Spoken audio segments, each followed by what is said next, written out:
Nakahanda na ang kampo ni Vice President Sara Duterte na harapin ang mga impeachment complaint laban sa kanya. Ayon sa kanyang defense team, malinaw ang kanilang posisyon, mahina sa konstitusyon ang mga batayang ginagamit para siya'y patalsikin. Ito ay matapos ang sunod-sunod na puna mula sa mga eksperto sa batas, akademya at ilang sektor na nagsasabing tila binabalam ng Senado ang proseso ng paglilitis. Ayon sa depensa, hindi dapat gamitin ang impeachment bilang sandata laban sa mga kalabang politikal. Ngunit kung itutuloy ito ng Senado, bukas sila sa pagharap at patunayan umano nilang walang sapat na batayan ang mga paratang.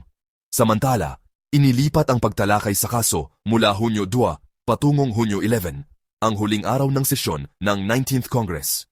Binanggit na rin ng kampo ni Duterte na posibleng questionin nila ang pagpapatuloy ng kaso sa 20th Congress dahil sa pagbabago ng mga miyembro ng lehislatura. CSTK channel subscribe, follow, like and share.